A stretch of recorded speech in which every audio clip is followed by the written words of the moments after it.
오늘은 여린 왕자라는 제목으로 말씀을 나누겠습니다. 여린 왕자. 어린 왕자가 아니라 여린 왕자입니다. 여러분 알고 계시죠? 우리는 유일하신 왕, 만왕의 왕, 하나님의 자녀입니다. 아버지가 자녀이기에 우리는 왕자 혹은 공주입니다. 우리 옆에 계신 분들을 한번 보시기 바랍니다. 왕자처럼, 공주처럼 그렇게 보이십니까? 네, 너무 크게 웃으시는데요. 그렇게 안 보이시죠? 평범하게 보이시죠? 우리 신부는 왕자이지만 마치 비밀인 것처럼 아무도 알아주지 않습니다. 만약 사람들에게 이렇게 말하면 어떨까요? 사실 저는 왕자예요. 네. 내가 왕자라는 사실을 알려주더라도 사람들은 무시할 것입니다. 솔직히 우리가 스스로 생각할 때에도 우리가 왕자처럼 생각되지는 않는 것 같습니다. 나조차도 나의 신분에 대해서 잘 받아들여지지가 않는 것입니다. 그래도 왕자라고 하면 사람들과 다른 뭔가 특별함이 있어야 될 것 같은데 지금 나의 모습은 왕자하고는 전혀 어울리지가 않는 것입니다. 왕이신 하나님의 위대하심과 함께 생각해 보면 그 하나님의 높으심과 비교해서 생각해 보면 나의 모습은 너무도 초라한 것입니다. 왕자로서 가질 수 있는 위엄이나 능력은 없습니다. 오히려 죄에 자주 넘어지고 대적과의 싸움에서도 자주 패배하는 연약한 나의 모습을 보게 됩니다.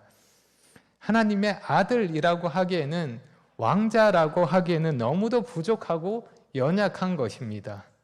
말 그대로 여린 왕자입니다. 그래서 우리가 탄식하며 기다립니다. 지금 우리의 연약함에서 벗어나 완전함을 누리게 될 그날을 기다리는 것입니다. 머지않아 우리에게 있을 그 영광스러운 날을 소망으로 바라봅니다. 그날의 영광을 기대하며 참음으로 기다리는 것입니다. 우리에게 나타날 영광이 비교 불가이기 때문에 모든 피조물들이 고대하는 것처럼 우리도 학수고대합니다.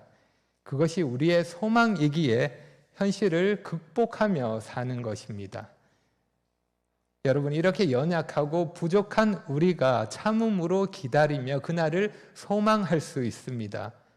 왜냐하면 하나님이 일하시기 때문입니다. 내가 뭔가 능력이 있어서 하는 것이 아니라, 기다릴 수 있는 것이 아니라 하나님이 일하시기 때문입니다. 하나님이 연약한 우리를 그냥 내버려 두지 않으시기 때문입니다. 우리가 알 수 없는 미래, 눈에 보이지 않는 그날을 소망으로 바라보고 지금의 고난, 어려움을 참음으로 기다릴 수 있는 것은 하나님이 우리를 위해 일하시기 때문입니다. 저는 오늘 말씀을 통해서 하나님의 그 일하심에 대해서 생각해 보려고 합니다. 하나님의 일하심 두 가지로 생각해 보려고 합니다. 연약한 우리가 소망으로 기다릴 수 있는 것은 첫째로 성령님이 간구하시기 때문입니다. 성령님이 간구하십니다. 26절을 보겠습니다. 이와 같이 성령도 우리의 연약함을 도우시나니 우리는 마땅히 기도할 바를 알지 못하나 오직 성령이 말할 수 없는 탄식으로 우리를 위하여 친히 간구하시느니라. 성령님이 우리의 연약함을 아시고 우리의 연약함을 도우십니다. 여기 도우신다라는 단어는 반대편에서 함께 붙잡는다라는 뜻입니다. 무거운 짐을 맞은편에서 함께 붙잡아서 옮기는 모습을 생각할 수 있습니다. 혼자서는 어찌할 수 없는 커다란 짐이지만 함께 들면 옮길 수 있습니다. 마치 그런 것처럼 성령님이 우리와 함께 하시며 우리의 그 무거운 짐을 지신다는 것입니다. 우리의 연약함을 도우십니다. 우리의 연약함에는 여러 가지가 있겠지만 그 중에서도 알지 못함이 있습니다. 우리가 마땅히 알아야 하는 것을 알지 못하고 알고 있어야 하는데 잊어버리는 겁니다. 우리의 무지함이 우리의 연약함이 되는 것입니다. 그래서 성령님은 우리가 알지 못하는 그 연약함을 도우십니다. 어떻게 도우십니까? 특별히 성령님은 간구하심으로 우리를 도우십니다. 성령님은 우리에게 무엇이 필요한지 아시고 무엇을 구해야 하는지 아십니다. 우리는 알지 못하고 우리는 깨닫지 못하고 엉뚱한 것에 마음을 빼앗기고 마땅히 기도해야 할 것을 잊고 지낼 수 있지만 성령님은 그렇지 않으십니다. 성령님은 다 아십니다. 그리고 우리를 대신해서 간구하십니다. 우리를 위해 간절히 기도하십니다. 어떻게 간구하십니까? 말할 수 없는 탄식으로 간구하십니다. 성령님이 우리 안에서 역사하고 계시기에 이러한 간구는 우리 안에서 일어나는 일입니다. 성령님의 이러한 간구는 말할 수 없는, 우리 속에서부터 나오는 말할 수 없는 탄식으로 나타납니다. 말로써 표현되는 것이 아니기에 우리가 그 소리를 직접 들을 수는 없지만 성령님은 친히 우리를 위해서 탄식으로 간구하십니다. 하나님의 피조물들이 그날을 고대하며 탄식하는 것처럼 하나님의 자녀들이 그날을 기다리며 탄식하는 것처럼 성령님께서도 우리의 연약함을 도우시기 위해 우리를 위해 탄식하고 계십니다. 탄식하는 피조물과 탄식하는 자녀들에 이어서 탄식하는 성령님이 나옵니다. 이렇게 성령님이 탄식한다고 할 때 거부감이 생길 수 있습니다.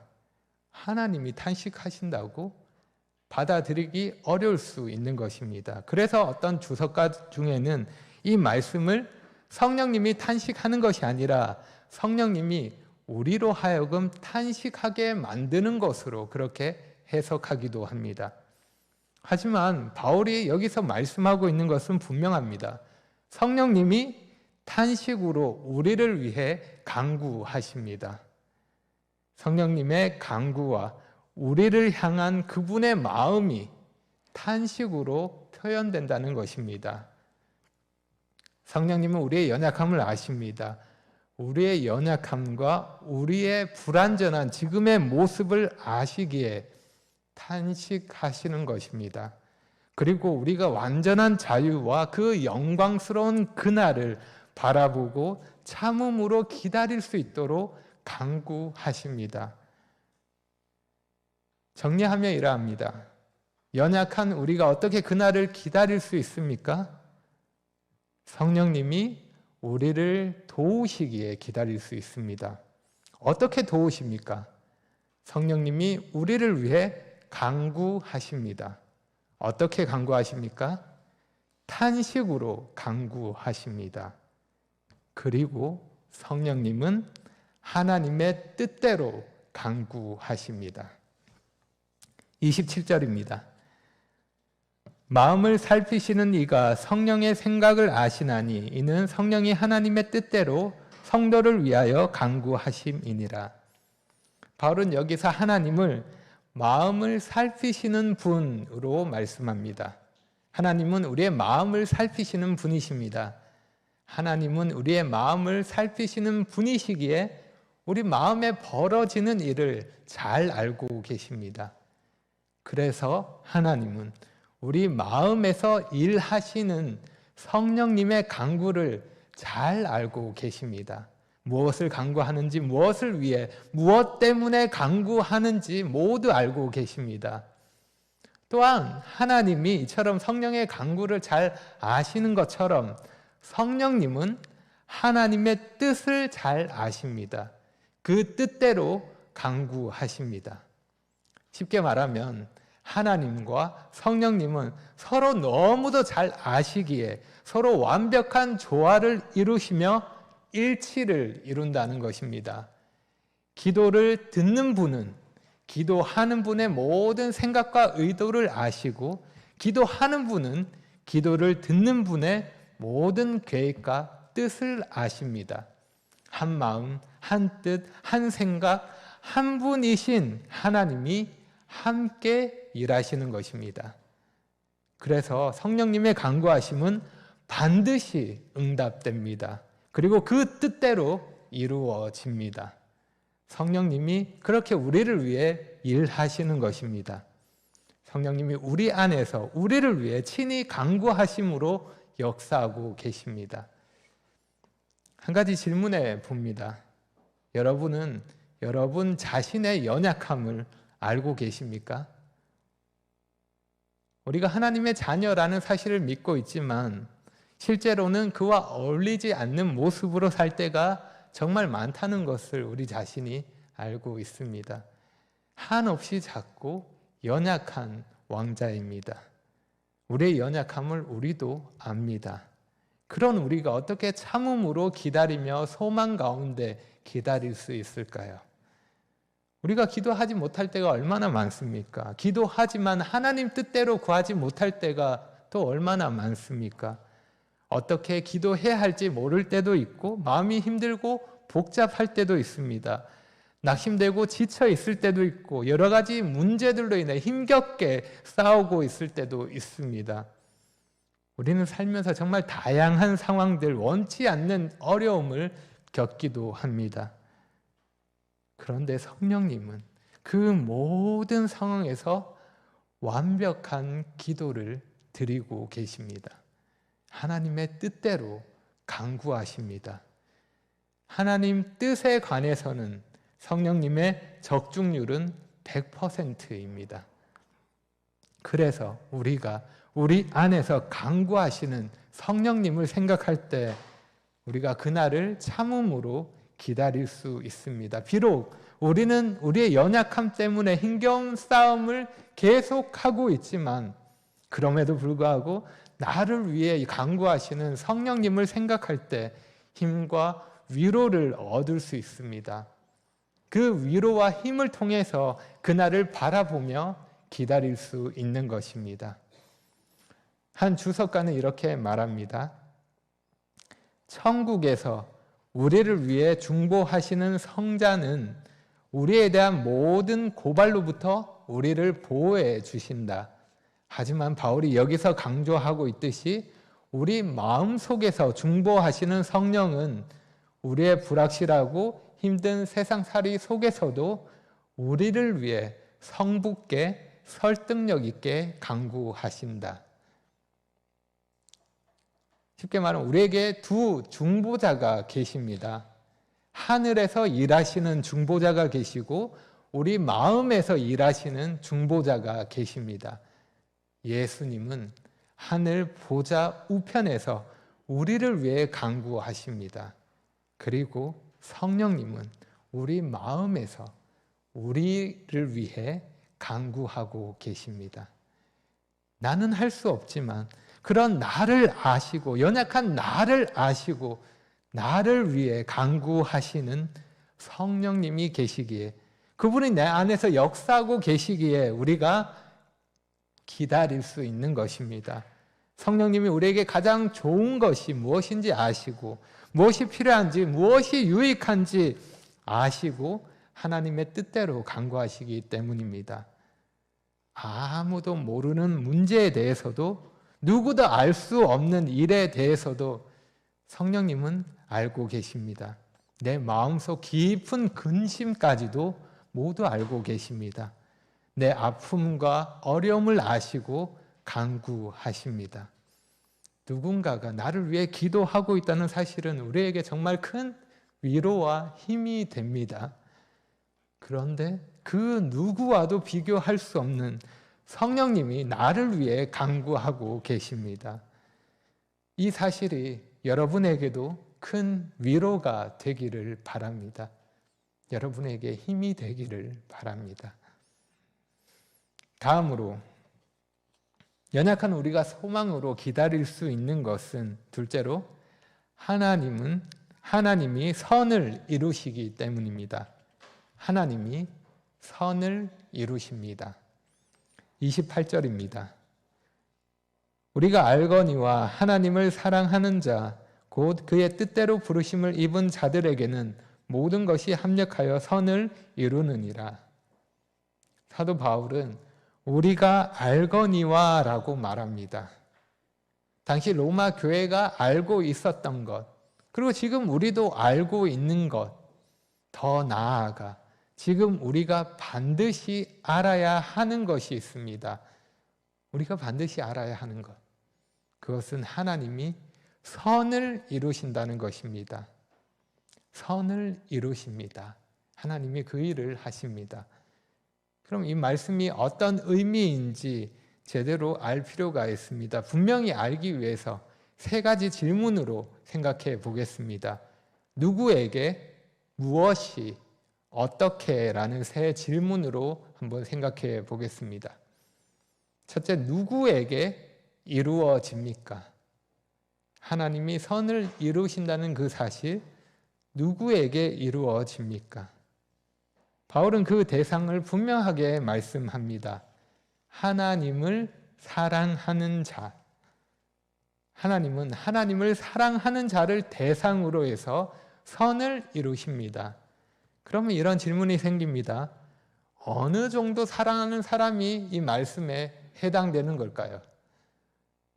우리 자신을 생각할 때 하나님을 뜨겁게 사랑하는 때도 있지만 그렇지 못할 때도 있습니다. 때로는 하나님에 대한 사랑이 식어질 때도 있습니다.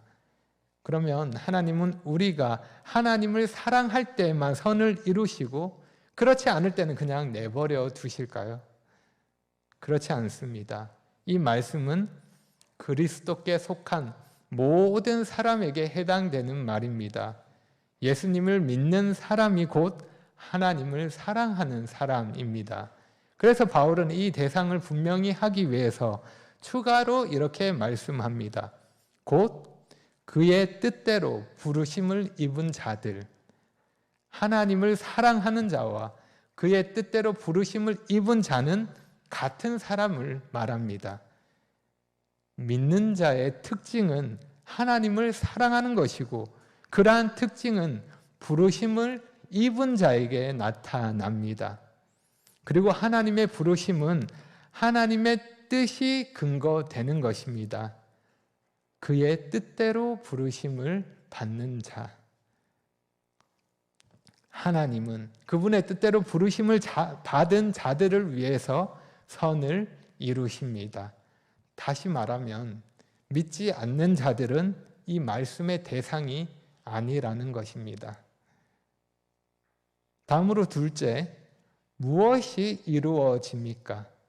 무엇이 이루어집니까? 하나님이 모든 것을 통해서 믿는 자에게 이루시는 것은 선입니다. 말씀에서 분명히 선이라고 말씀합니다. 그러면 여기서 말씀하는 선은 무엇일까요? 앞선 말씀을 보면 선은 하나님의 성령님이 하나님의 뜻대로 강구하시는 것과 관련이 있다는 것을 알 수 있습니다. 그리고 하나님이 그의 뜻대로 부르신 것과도 관련이 있습니다. 쉽게 말해 하나님의 뜻대로 되는 것을 선이라고 말할 수 있습니다. 그래서 문맥을 통해서 알 수 있는 것은 하나님이 우리를 통해 이루시려는 선은 우리가 그리스도의 형상을 본받아 변화되는 것이라고 할 수 있습니다. 그것이 하나님의 뜻대로 되는 것이고 그것이 하나님이 이루시는 선입니다. 그리고 그 선의 궁극적인 실체는 그날의 영광스러운 모습이 되는 것입니다. 이 땅에서 우리는 그 모습이 되기까지 그 모습을 닮아가는 과정이라 할 수 있습니다. 그런 의미에서 우리가 이 땅에서 겪는 모든 일들은 그 과정에 있는 우리에게 특별한 의미가 되는 것입니다. 하나님이 그 뜻대로 우리 인생에서 모든 것들, 정말 모든 것들을 다 사용하셔서 우리를 더 그리스도를 닮아가도록, 그 더 닮은 모습이 되도록 빚어 가시기 때문입니다. 그렇게 선을 이루시기 때문입니다. 우리가 겪는 많은 일들, 좋은 일이나 나쁜 일이나 힘든 일이나 즐거운 일이나 성공이나 실패나 고난이나 고통까지도 그 모든 것은 하나님이 선을 위해 사용하시는 도구가 되는 것입니다. 결국 그 모든 것을 통해서 우리의 믿음은 더욱 단련되고 우리의 소망은 더욱 분명하게 되는 것입니다. 우리는 선이라는 것을 우리의 관점으로, 사람의 생각으로 이해해서는 안 됩니다. 이 땅에서 잘 되는 것, 성공하는 것을 선이라고 오해해서는 안 되는 것입니다.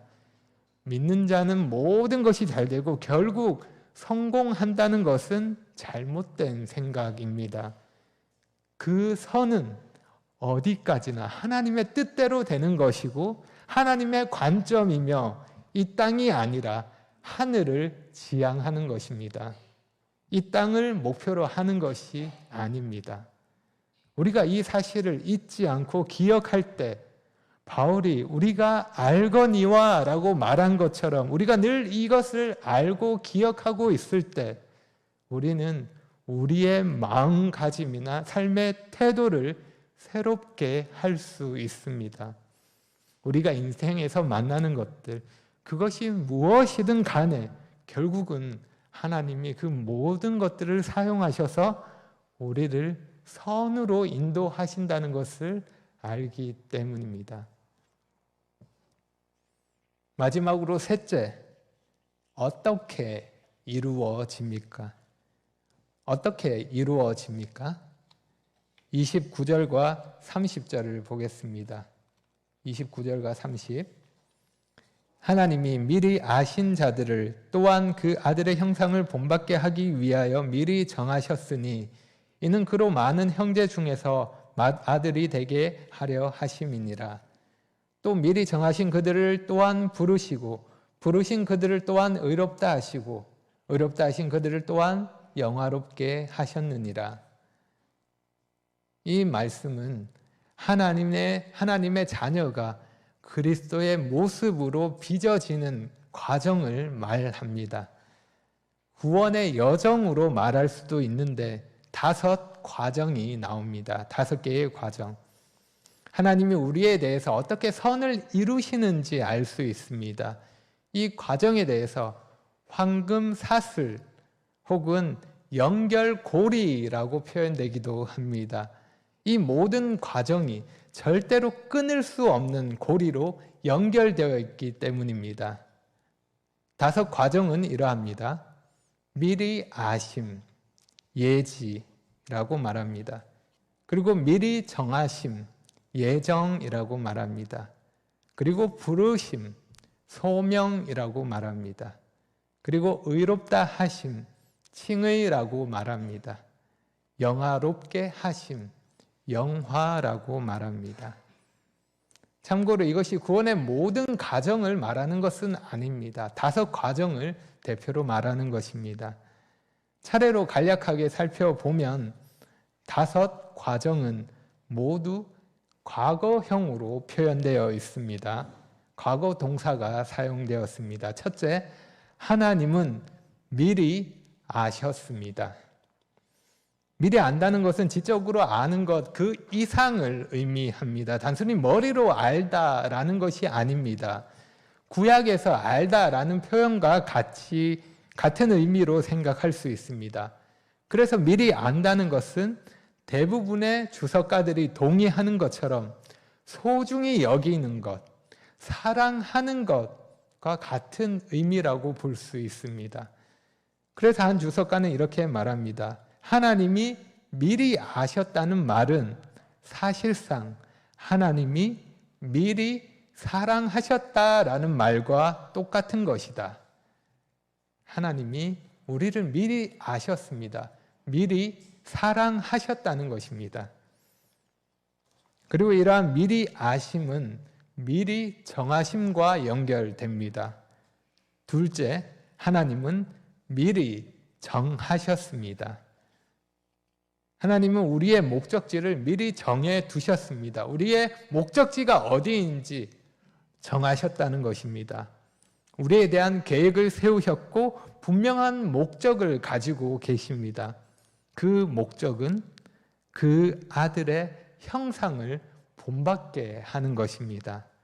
하나님은 우리를 사랑하셔서 그리스도의 형상을 본받게 하십니다. 그리스도와 함께 영화롭게 되는 것을 목표로 설정하셨다는 것입니다. 그것을 미리 정하셨습니다. 그리고 셋째, 하나님은 부르셨습니다. 여기 말씀하는 부르심은 일반적인 부르심이 아닙니다. 제한적인 부르심입니다. 모든 사람을 향한 부르심이 아니라 믿는 자를 향한 부르심입니다. 콜링이라 할 수 있습니다. 그래서 부르심을 받은 자는 반드시 의롭게 되고 영화롭게 됩니다. 이 부르심을 받은 사람은 한 사람도 빠짐없이 그 부르심에 반응하게 되는 것입니다. 진리를 깨닫도록 우리 안에서 일어나는 역사하심으로 생각할 수 있습니다. 다음으로 넷째, 하나님은 의롭게 하셨습다 하나님은 그리스도께서 하신 일을 근거로 우리에게 의로움을 주셨습니다. 그래서 우리가 법적으로 의롭다 하심을 받았고 의로운 신분이 되었습니다. 우리가 그리스도를 믿을 때 주어진 것입니다. 마지막 다섯째, 하나님은 영화롭게 하셨습니다. 영화롭게 되는 것은 아직 우리에게 있어서는 미래의 일입니다. 우리가 아직 경험하지 않은 일입니다. 그런데 바울은 여기서 영화에 대해서도 다른 과정과 같이 과거로 말씀하고 있습니다.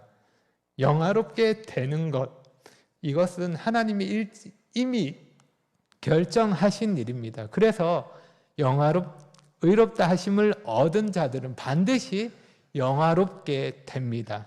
너무도 확실하고 분명하기 때문에 이 영화는 이미 일어난 일과 같은 것입니다.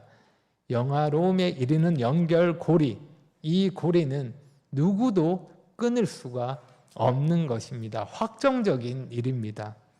만약 하나님이 미리 아신 자가 100명이라고 한다면 영화롭게 되는 자도 100명입니다. 한 명도 빠짐없이 모두가 영화롭게 되는 것입니다. 이처럼 우리의 소망이 확실합니다. 하나님이 일하시기 때문입니다. 우리에게 근거한 것이 아니라 하나님이 하신 일에 근거하기 때문입니다. 예수님 안에 있는 우리에게 적용되는 선, 그 선은 우리가 아니라 하나님이 이루시는 선입니다.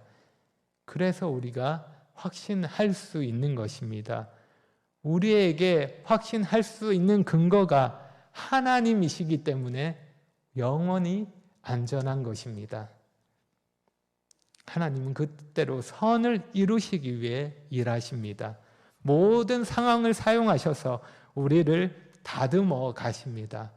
다른 말로 하면 우리를 구원하십니다. 우리의 모난 부분을 깎으시고 아들의 형상으로 빚어 가십니다. 예수님의 완벽한 모습을 본받게 하십니다. 단순히 겉모습만이 아닙니다. 모든 면에서 예수님을 닮게 하십니다. 그러기 위해서 우리 속에서부터 역사하십니다. 우리 속을 변화시키시고 변화된 내면을 통해서 우리의 겉을 바꾸십니다. 결과적으로 하나님의 일하심으로 우리의 삶이 변화되는 것입니다. 예수님의 그 아름다우심을 나를 통해서 이 땅 가운데 드러내시는 것입니다.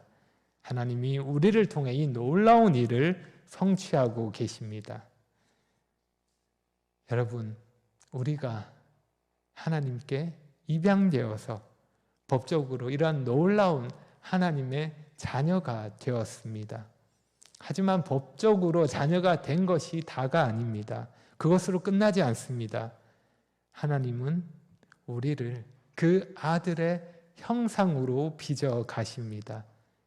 예수님을 닮아가게 하심으로 진짜 가족이 되어 가는 것입니다. 하나님의 자녀로서 왕자다워지는 것입니다. 그래서 믿는 우리가 서로를 보면 서로의 닮은 모습을 볼 수 있습니다. 우리가 서로 닮은 것입니다. 왜냐하면 동일하게 예수님을 닮아가고 있기 때문입니다. 서로를 보면서 이렇게 고백할 수 있습니다. 예수님을 닮았네. 하나님이 이러한 완벽한 구원으로 선을 이루고 계십니다. 하나님이 이 일을 하고 계십니다. 하나님이 일하시기에 우리가 그러한 미래를 확신할 수 있습니다. 그래서 우리가 어떠한 상황 속에서도 소망으로 그날을 기다릴 수 있는 것입니다. 분명히 우리에게 그날이 올 것입니다.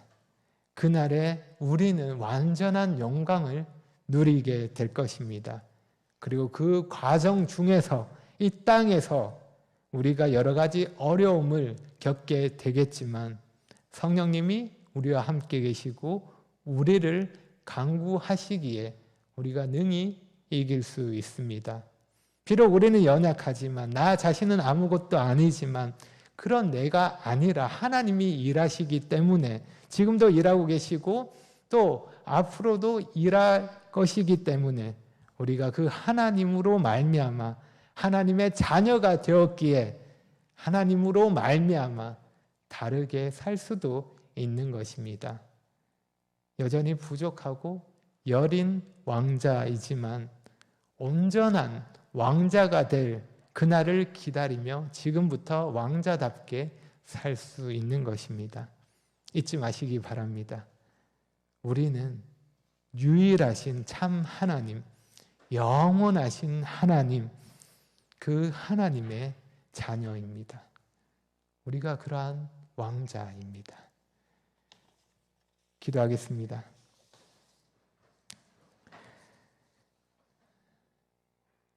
하나님 아버지 감사합니다. 완벽한 구원의 계획 가운데 저희를 미리 생각하시고 미리 사랑해 주셔서 감사합니다.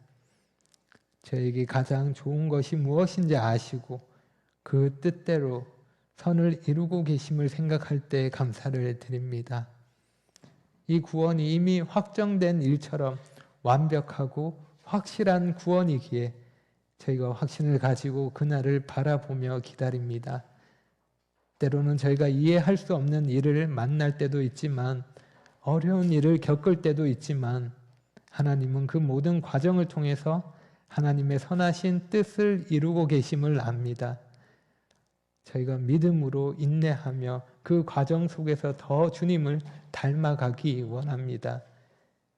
늘 저희를 위해 중보하시는 성령님으로부터 힘을 얻어서 저희의 신분을 잊지 않고 기쁨과 감사함으로 주님을 닮아갈 수 있도록 계속해서 주님을 더 닮아갈 수 있도록 은혜를 더해 주시기를 구합니다. 모든 것 예수님의 이름으로 기도합니다. 아멘.